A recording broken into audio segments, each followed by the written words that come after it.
Indo British advanced pain clinic, నొప్పి మాయం, surgery దూరం. For appointments 9155515563.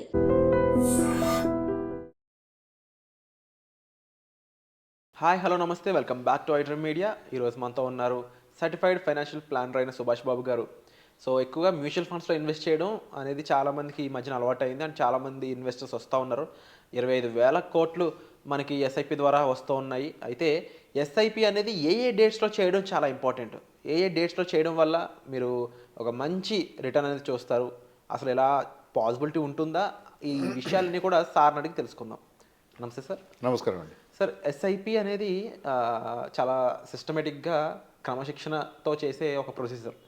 దానివల్ల చాలామందికి లాంగ్ టైంలో చాలా మంచి కాంపౌండింగ్ చూసి దానివల్ల మంచి కార్పస్ చూడడానికి పాసిబిలిటీస్ ఉంటున్నాయి, చాలామంది చూశారు కూడా. అయితే ఎస్ఐపి పలానా డేట్లో చేస్తే చాలా ప్రాఫిట్స్ వస్తాయి అన్నట్టు బయట వినిపిస్తూ ఉన్నాయి మాటలు. Is it true? How it is అనేది తెలుసుకోవచ్చా? Okay, good. First of all SIP మీద చాలా మంచి అవగాహన క్రియేట్ అవుతుంది ఇండియాలో. I'm very very happy. Mutual funds అయ్యి అని, తర్వాత ఎస్ఐపి మీద అంటే మ్యూచువల్ ఫండ్ ఎస్ఐపి ఒకటే అని చాలామంది తెలియదు, కానీ ఎస్ఐపి చేయాలని ఫీలింగ్ ఉంటుంది వాళ్ళకి. మ్యూచువల్ ఫండ్స్ రెండు ఒకటే అని తెలియదు వాళ్ళకి. That's fine. ఎస్ఐపి చేస్తే వాళ్ళ డబ్బు గ్రో అవుతుంది. దట్స్ ఫస్ట్ టిక్ మనం పెట్టుకోవచ్చు మన లైఫ్లో.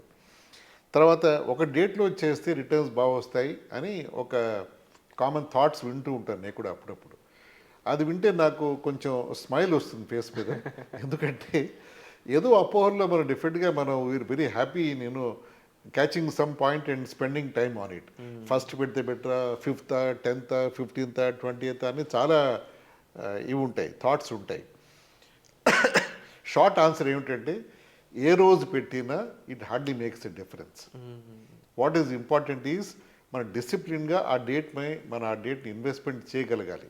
అది ఫస్ట్ స్టెప్. అది ఓకే. అసలు ఇది చెప్పేసి ఎవరికి నమ్మరు, అంటే ఏదో సాటిస్ఫాక్షన్ రాదు ఆన్సర్ చెప్పినప్పుడు. అది దాని డేటా పరంగా చూసుకుంటే మనం గత 10-15 ఏళ్ళుగా నిఫ్టీ ఒక ఇండెక్స్లో మనం total Nifty TRI total return index తీసుకుని ఫస్ట్ ఇన్వెస్ట్ చేస్తే ఎంత రిటర్న్ వచ్చింది, సెకండ్ చేస్తే ఎంత వచ్చింది, థర్డ్ చేస్తే ఎంత, అలా మనం ప్రతి డేకి చేసుకుంటూ వెళ్తే గత 15 ఏళ్ళుగా ఎంత రిటర్న్స్ వచ్చాయని చూసుకుంటే ఆ డిఫరెన్స్ 0.01 to 0.02% డిఫరెన్స్ ఉంది. అంటే ఒక డేట్కి మధ్యన.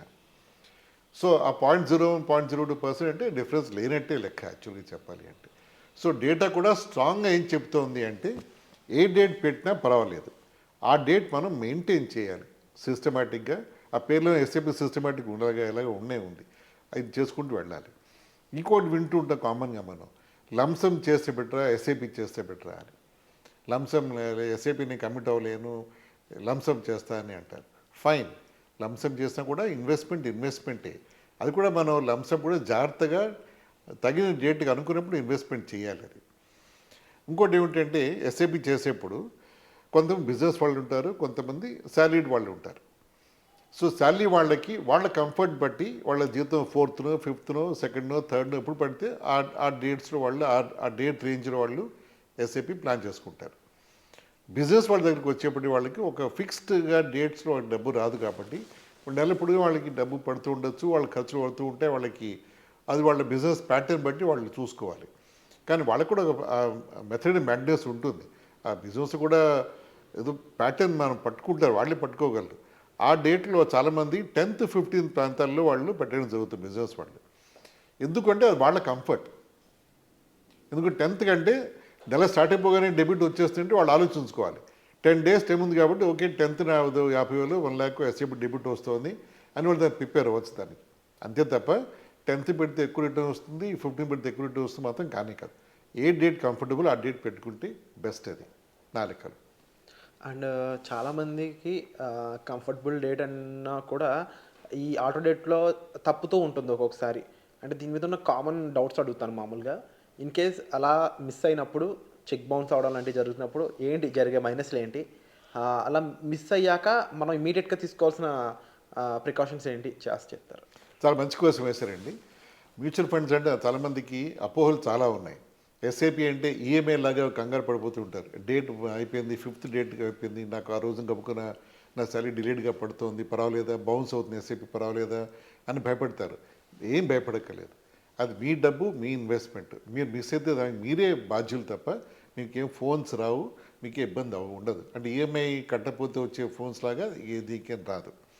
ఓకే, 5th మీరు మిస్ అయ్యారు, 8th మీ జీతం డబ్బు మీకు వచ్చిన అకౌంట్లోకి. అప్పుడు ఏం చేయాలి? మీరు దాన్ని పర్చేజ్గా యాడ్ చేయొచ్చు, మాన్యువల్గా చేయొచ్చు, కంఫర్టబుల్గా, ప్రాబ్లం లేదు. సో మీరు వరీ అయిపోక్కర్లేదు, కంఫర్టబుల్గా దాన్ని మాన్యువల్గా యాడ్ చేసి ముందుకు వెళ్ళొచ్చు. అది మేము హెల్ప్ చేయగలం అది చేయాలని. నెక్స్ట్ క్వశ్చన్ దాకా ఏదో నెక్స్ట్ క్వశ్చన్ వేసేది మీరు. ఇన్ కేస్ అలా మిస్ అవుతున్నప్పుడు మనం ఎటువంటి జాగ్రత్తలు తీసుకోవాలి? ఆ డేట్ని ఎలా ఏమైనా మేనేజ్ చేయడానికి ఉంటుందా? What to do?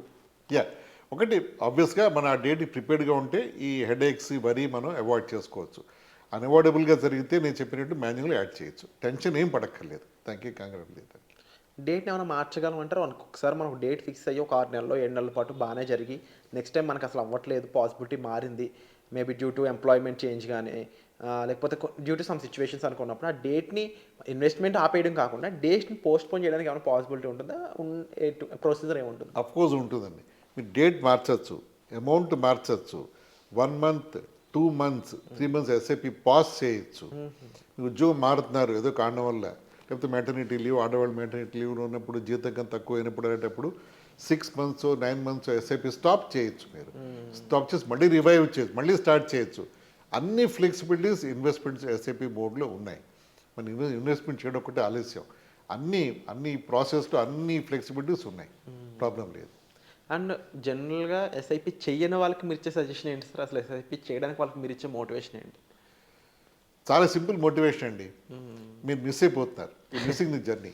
ట్రైన్స్ వెళ్ళిపోతే మీరు ట్రైన్ ఎక్కట్లేదు అంతే. మీరు ప్లాట్ఫామ్ కూర్చుని టైం కోసం వెయిట్ చేస్తున్నారు.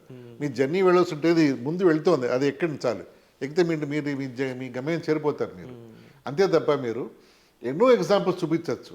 అంటే మీరు ఎర్లీగా స్టార్ట్ చేస్తే, ఒక ఎగ్జాంపుల్ చెప్పాలి అంటే, ఒక 30 ఏళ్ళ వ్యక్తి 3,000 రూపాయలు ఎస్ఐపి చేస్తే 60 ఏళ్ళు వచ్చేప్పటికి 1 crore అతను అక్యుములేట్ చేయొచ్చు.